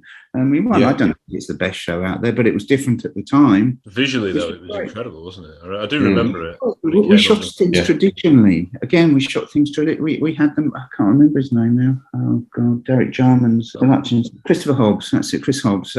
Lovely man. Names. Yeah, he was a lovely man. But we shot things traditionally, and it wasn't perhaps sometimes the best way of doing it. But there is an organic feel to it. And we did Deep Blue Sea. We did the sequence, You Ate My Bird, with the bit of the sunken kitchen. And I went on holiday. Rob's favourite holiday. Still here. Yeah. Well, we went on holiday. We just went on holiday and used my credit card because we're both film buffs. And we went to Chateau Marmont. It cost an arm and a leg because we heard about all of this, all the scandal and all, and the fact that it's got amazing history. And we went to Chateau Marmont. We had a bungalow. We saw Keanu Reeves there and everything. Oh. And then I went to see a couple of people because we were, obviously looking for work as well. And we went. Jeff Oaken, who's a colleague, not necessarily a friend, but he's a friend actually now. And he was supervising Deep Blue Sea, and he offered us some work. So we came back with some work. So we did the bit of the sunken kitchen, where LL Cool J in the oven, and he says, "You ate my bird," and he lights it. Does he? All that lighter didn't exist. All of that in the flame. But because I go back to the days of film, we beat ILM to finishing shots and things. And remember, we were just this company in Soho. So what we did is that we've got a Mitchell camera. And it was on a Friday when everybody's partying down below in Dean Street. We're on the roof. We got a can of WD-40 with the nozzle, the little straw thing at the end. And light to it, and it creates a firewall. So we filmed it. So we didn't make a CGI version. We used physical film elements, and that's what we did. Remember the lighter, and then CG lighter, and all of that. And wham, I'm not paying you when he faced the lion.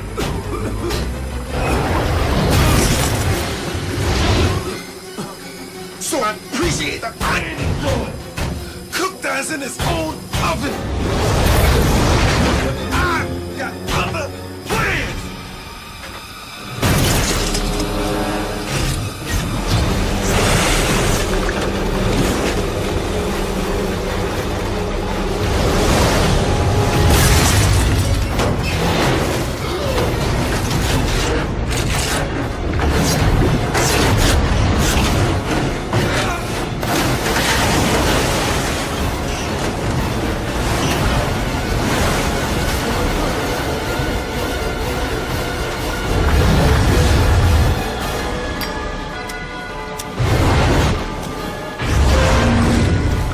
You ate my bird.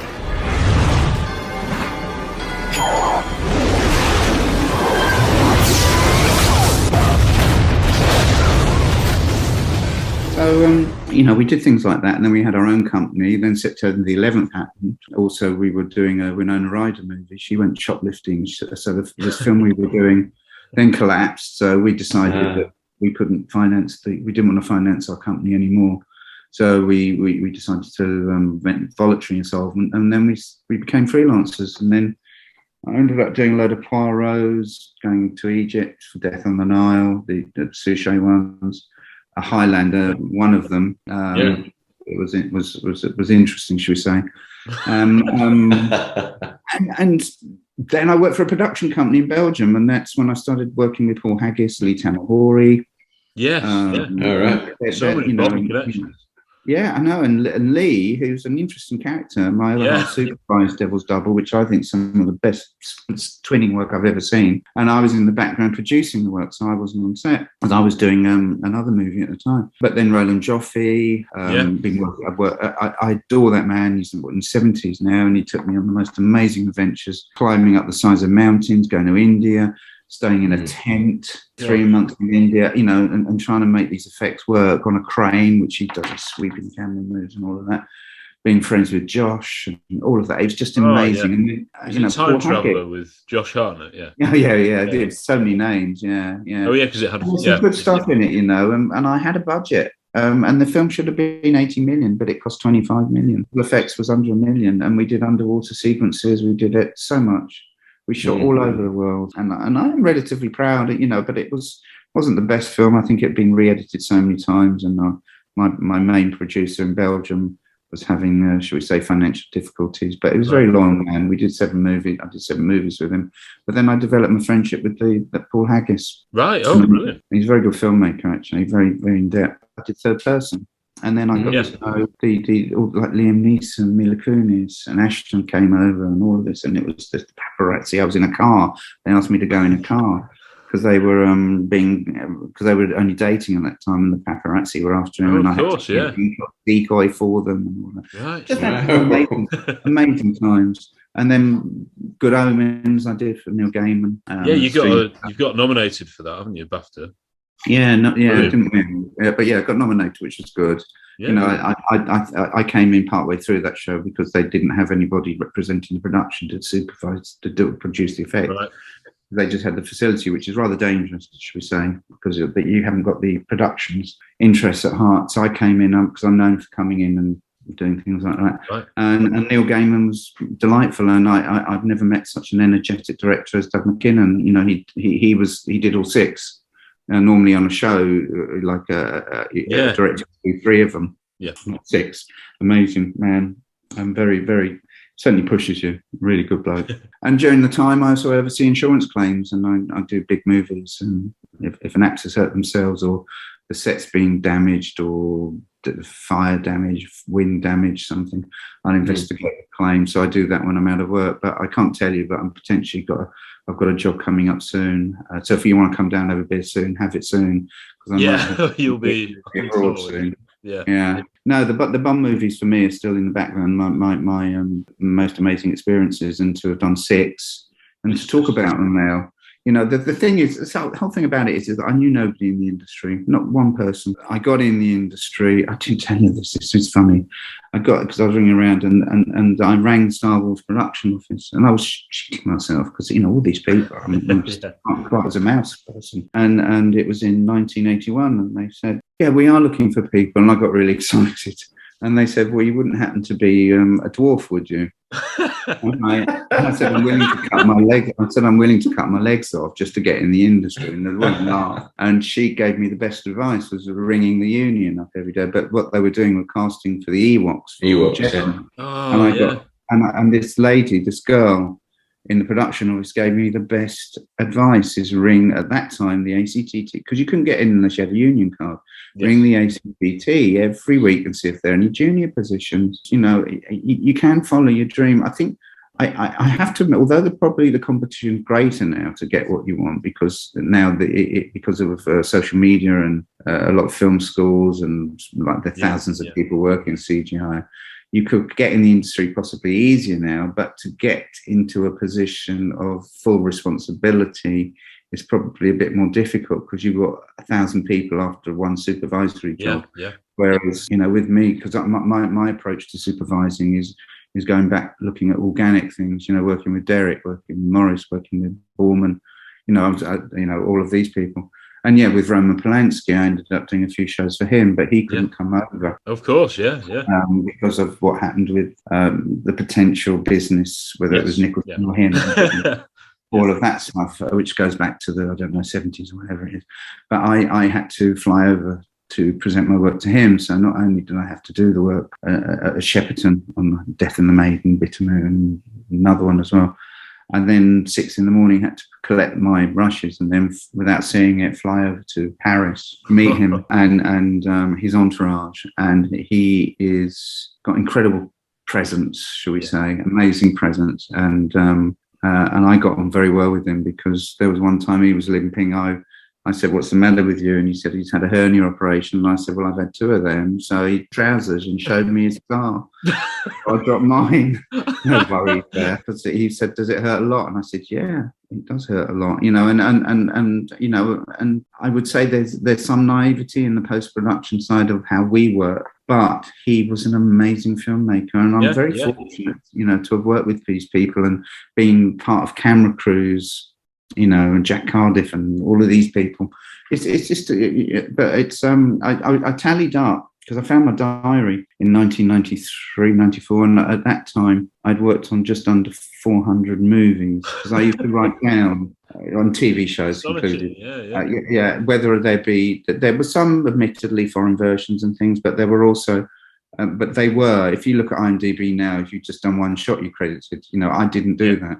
You know, you had to fully work on a movie before I warranted putting it down.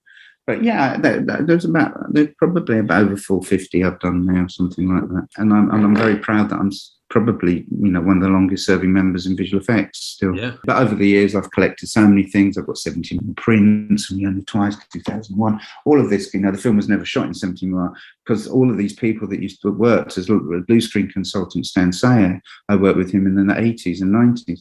He was throwing all his bits away and all his tests, and said, no, I'll have them, and I'm just a hoarder, you know. And so it was inevitable. I got it, you know. And I'm so glad I'm still doing it. You know, and I've got the most incredible memories, you know. And Derek, you know, doing the GoldenEye thing was my last one. Fantastic, isn't it? Yeah, Derek Bedding is so sweet. Yeah, I know. It's unbelievable, isn't it? And that's the thing for me. You know, I was brought up with Thunderbirds. Yeah. I was brought up with that, and I was brought up with the Bonds.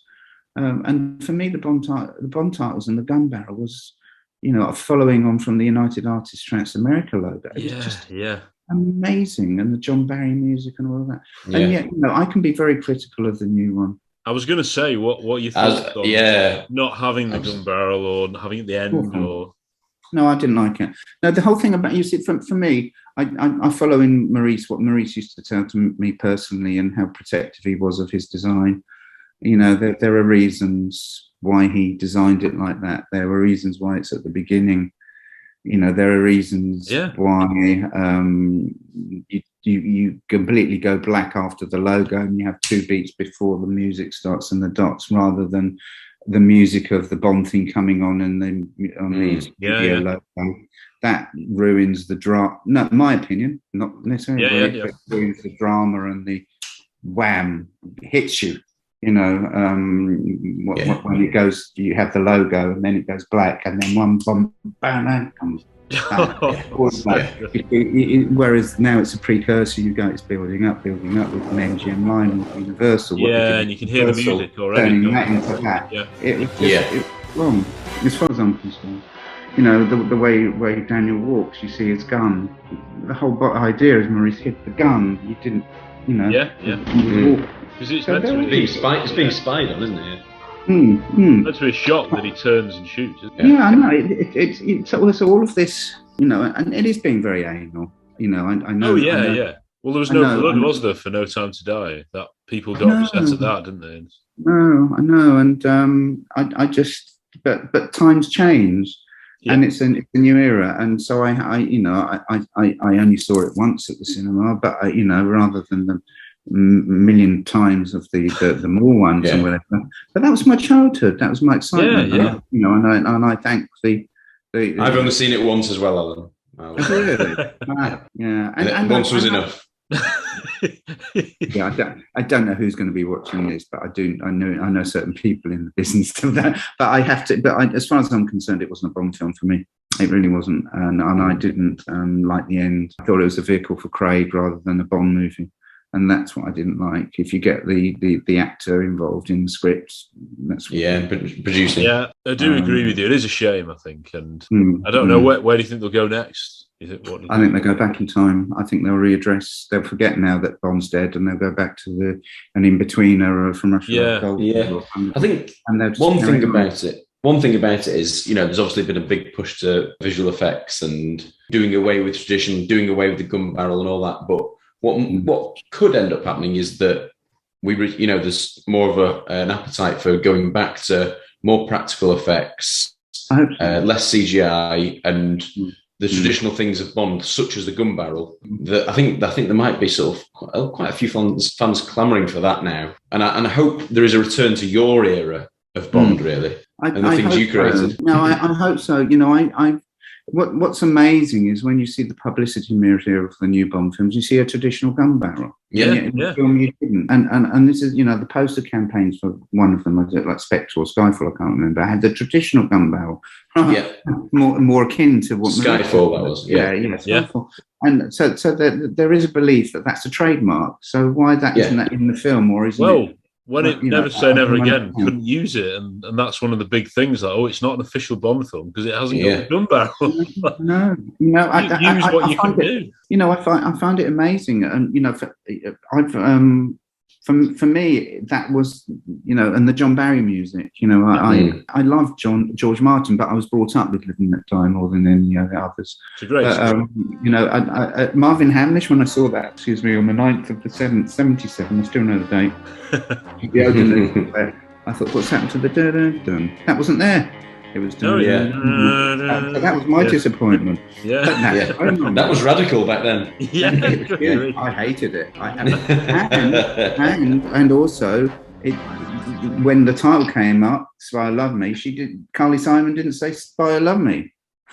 To the words, that's all these little things, you know. I was very, you know, and that's, you know, and that's when I started doing the Bonds, or I put my mark on, like the gun barrel, especially, is that I looked at it and I paid my little bit, so I didn't make it go to white.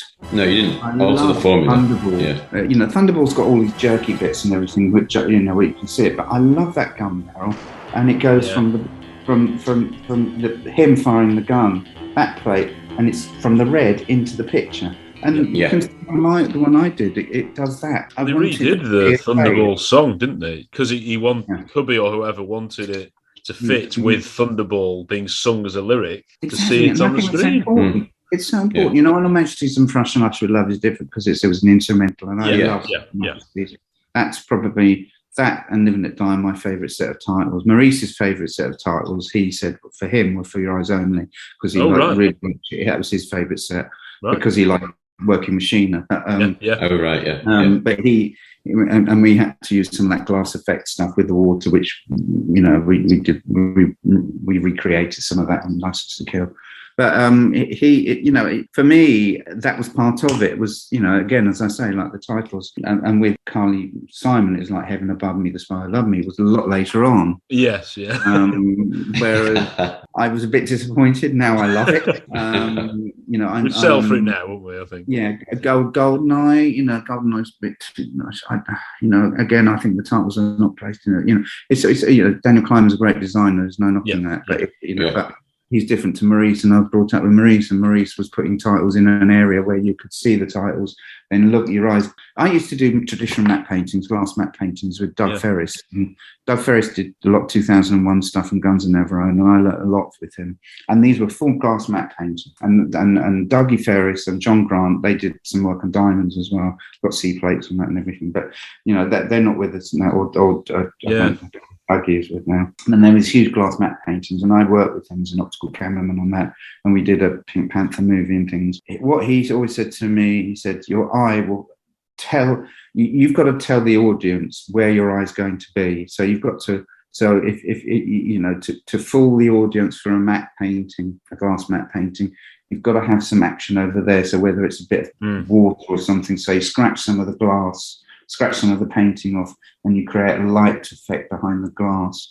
And you can say, oh God, your eye's going to that. And by that time, you put something over there, and you put something over there. And then within the 4 seconds that that's on frame, the shot's gone. Now, your eye's then flowing from there to there to there to there. And then you've accepted it. So I think with the title sequence, and we've done, me and my other half done title sequences as well, because it's highly influenced with what I did work with Maurice, is that titles are as important as the backgrounds. And I think what you need to do is you position the titles. So you look at that, like Harry Saltzman over our broccoli presents, and you see something down there of a girl doing this or a hand. Yeah. And then suddenly that turns into something else. And then the other title comes up, and then it's a fluidity, which then works with the song. And I don't, and Maurice used only a few times, but very little times of doing cuts. It was always a mix to here, a mix to there, which was a nightmare for me or us people that did it, because you had to do it as one sequence, but rather than cut to cut to cut to cut to cut. And it breaks it up. And I think that's what happens nowadays. But, it's each to their own. People like the things nowadays. I certainly like a lot of stuff nowadays, but I do think with what you're saying, sorry, I'm waffling now, but back to saying there's a traditional side of things. I think there is time to go back and to do things that are a bit more traditional, that aren't heavily reliant on CGI. Yeah.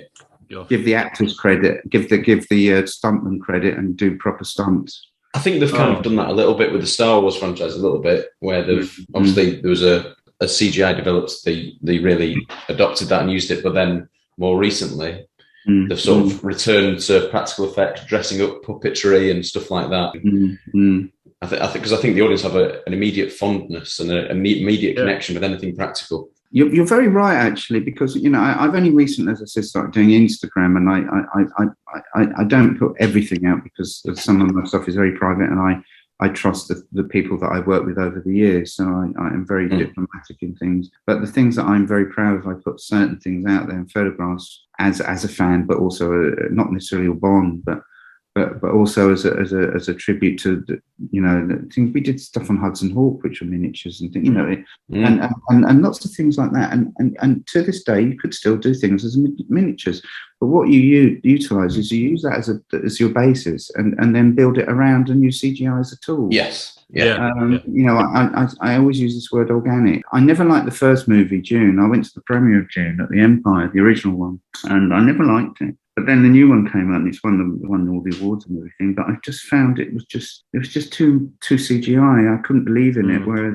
I now look at Dune again, the original one, with miniatures, with matte things, with live action, with sets that weren't just pure blue screen, and then there is an organic feel to it. It may be just me because Dune was successful at the box office, but that's just my opinion. And whenever I do a VFX work or whatever, I try my hardest to try and think of a way of doing things traditionally first. Sometimes it's not possible, and I understand that, but I always want to put some life into it rather than make believe. computer generated stuff. And you worked on Labyrinth, actually, just while I remember, did you? Yeah, the fairy wings. But people are remembering that so well now, aren't they? You know, that's been a cult classic, really, hasn't it, over the years? It has. You know, you see that's another one. You know, I didn't do anything on the Dark Crystal, but it was amazing actually. When you look at the 80s, you know, that was when I entered the industry, and you know, there weren't many visual effects companies in the UK, and we were getting the Aussie, you know, Lucas coming in and Bonds coming in and everything, and we were doing work, you know, because rather than going to the States, which they did the main bulk of work there, but we were doing work over here, and because of the big contracts that the Americans had, we didn't get credit. But what we used to do was, you know, I used to do my work and I used to drive it to Pinewood or Twickenham or sometimes Elstree, you know, and they used to cut shots in, and it was. I was looking at your CV and I just assumed you'd lived in Hollywood your entire life, you know.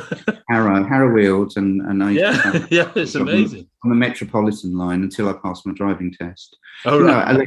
Electric Dreams, you know, that's a movie which I loved, you know, that I did a hell of a lot with. That was one I was really given a lot of work responsibility on. Which flopped purely because there was a political problem with Virgin, I think, at the time, and I think there was some other, I don't know if it was MGM or something, but there was some problem with releasing the songs. But it was also released at the Odeon Haymarket, and the Odeon Haymarket at that time had asbestos problems. And so as a result, didn't get the time it needed to take in enough. Or something. But anyway, Electric Dreams, you know, I've got on Blu-ray now, and I great. Great movie, you know, with Virginia Madsen. But that was, you know, that was filmed in San Francisco, but it was all posted in Twickenham, I think it was, Twickenham Studios. Done over here. Jewel of the Nile, I did some work on that. Did you? All right. Wow. That's so good. Get the explosion of the boats, you know. When he's on his motorbike. That's it. It's in the background, isn't it? Yeah. Oh, right. Because they were editing at Twickenham. You know, they were shooting all over the place, but it's all these things. Again, I didn't put that down. It's not on the. But it's.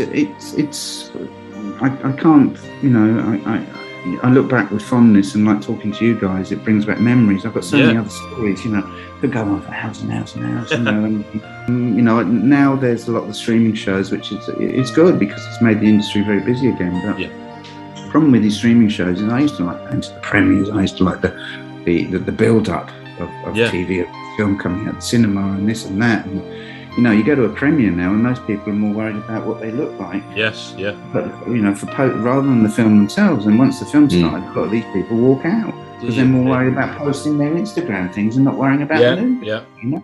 Well, I saw on your Instagram, wasn't one of your jobs to take photos at the premiere of Living Daylights? Oh no, that wasn't my job. Oh, was it all right? I thought they were so professional. I thought they were.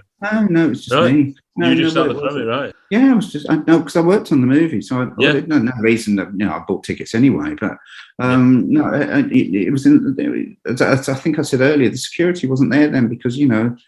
Because you hadn't got these Instagrammy or you know social network things, you know, and you had the proper stars there rather than these people that do Love Island or whatever going to the premiere. But what you go to the premiere like Living Daylights, and I was around them all. I didn't know Tim because I wasn't on set when you know at that time, and you know I was in the background on that. But you know, I just took photographs. You know, I've got photographs of View to a Kill. You know, Duran Duran and all of that, and Grace Jones.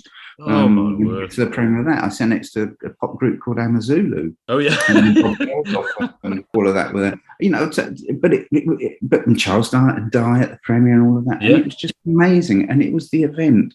You know, View to a Kill. I could hear chanting outside with all the fans saying, "We want Duran Duran" as we were watching the movie. It was just madness. But the times have changed now. You know, and. You know, but the sense of occasion perhaps is still there on some films. It's certainly not on the ones that I pitch for because I like working on movies that I enjoy. You know, for me, it's the subject matter, it's the people that you work with. It's not necessarily the box office receipts for me. You know, the Marvel movies, I don't watch them. I think they're very clever. I have to admit. I think for me, you know, I'd rather do a film that has real work or what seamless VFX. I'm glad I'm still doing it. So you like action movies and you love the stars who perform their own stunts, right? Okay, stop. That's not what this show is. We visit movies from the archive and explore the stunt performer's role in creating the magic you see on screen. We take a deep dive into the stunt itself and break it down so you can better understand how important the stunt performers are to big and small screen productions. Join me, John Orty, every Wednesday for the podcast and every Friday for the YouTube episode. Action movie secrets every week when we go behind the stunts. Find it wherever you find your podcasts. You said before the start you've done 6 Bond films, you've done countless others. You must be one of the only people who's worked on Never Say Never Again and Octopussy. Yeah, that's astonishing. Yeah, it is. There was something, I don't know if it was Paul Weston or Rocky Taylor. Somebody not so long ago was saying, there's not Vic Armstrong. Vic Armstrong, I think, was saying, there's not many people, that worked on both, and I've done both. And I done both as well, but I didn't really, it was great. It was great, really, finishing Octopussy and then carrying on doing work on Never Say Never. It was amazing, and I still keep all of my little tests because you have to do all your different things. And you see on the Instagram, I'm still finding bits and pieces, that I'm rummaging through things because I never threw anything away. There you go. That's absolutely right. It's a treasure trove. I mean, there's such specific insights, and people sadly who aren't here, like Derek and Maurice. It's even more special to hear this insight that we can't get as Bond fans. License to Kill is our favourite film. When you're a fan yourself. You know what? That's become mine. One of mine. One last thing. I wasn't enamoured when I heard the Michael Caine score because I was a traditionalist and wanted John Barry. But then it warmed to me, and then seeing it at the Prince Charles when I did that presentation. I'm ashamed I didn't see you guys. I didn't go to the last Prince Charles one. But when I see it there, and I'm sitting there with my popcorn, and you think, God, what's in my hand? Is it? Oh yeah. And I'm just watching it like that. Jesus. And then I realise, it's quite frankly one of the best movements. That tanker sequence had very little of my work. It was all real. Yeah, exactly. Yeah. Yeah. It's stunning. And all I did, or us optical people did, was compliment what was shot originally. Absolutely. And that is what should happen now in a lot of things. And I just think License to Kill is something that I think everybody should be proud of on that. I think it was brilliant. That tanker sequence was amazing, and I thought Tim was just stunning. I'm very proud. Very proud to be a part of that. I'm glad I worked with Cubby. Cubby. Cubby, I want to hear a bit about Cubby. Quickly, when Cubby. Yeah. So Maurice introduced me to Cubby because Maurice was very compartmental, but he knew that, which was true as per the DVD or documentary. But he introduced me to Cubby, and of course he saw Maurice directing me. And then when Maurice died, I went to his memorial tribute, his funeral. In 91 he died, and it was at the Festival Hall reception area. Cubby wasn't very well then. He could hardly walk. And Barbara was there, and everybody was around him wanting about the new Bond because it was a long time. Nobody knew what was going on. I was very shy. My other half got me to stand up, said, "They're going to stand over there." And Cubby saw me, came up to me, and he said, "Hello, how are you?" And I don't know what possessed me. And I said to him, "Well, you don't know me, do you?" And he said, "Yes, I do. You're Alan." I said, "You're Alan. How are you?" Oh, wow. And he knew everything about me. Incredible. It was great. And then, I used to still pop down to, even when I stopped working on the Bonds, to see Iris and that lot. And when Cubby died, she used to ring my mum up at home, and I'd left home by then, but ring my mum and say, "How's Alan getting on?" and all of that. Oh. And then told me when Cubby died, you see, and then I got invited to his memorial tribute at the Odeon Leicester Square when everybody came down, and I think that was just amazing. Absolutely amazing. I didn't get credit. Special family, isn't it? Yeah, and it was the end of an era as well. I know. At least we've got Michael and Barbara who are continuing the legacy, but very much so. I know them loosely. Yeah. Yeah, you do. Okay, right. Yeah. But Cubby's the sort of father figure, the godfather almost, isn't he? Who sort of very much so. And I'm very proud as well that I've got to know Stephen very well. Stephen Saltzman very well. Of course, yeah. Because I knew him from. He used to come down to watch Maurice shoot, and we've got to know him quite well recently over the past few years as well. When we met, I met Stephen again at Roger's Memorial Tribute. For me, being somebody that never got credit but put so much effort into it, it's nice to talk about it now, and and I just want to share it with other fans. I am loving putting the spotlight on people like yourself, Alan, that have done so many amazing things behind the scenes, but actually on camera as well. We're learning as well. You all of you, it gives me the oomph again. That bond of magic, isn't it? It is, and again, I suppose it is history now. But to be perfectly honest, the whole thing about all of this is, as I keep on saying, I think it, like my stories. I'm not a Norma Blackman. I'm not a this. I'm not Brit. I'm not an actress. I'm just me, and I'm a person that actually was a Bond. I still am, not in the new ones, but so much. But a massive Bond fan. But I really want other people to go. It's inspiring. It's really inspiring. And at least enjoy what I'm saying, and if not, hopefully it inspires other people. Thank you so much, Alan. All right, thank you. Take care. I've thoroughly enjoyed it too. Wer redet?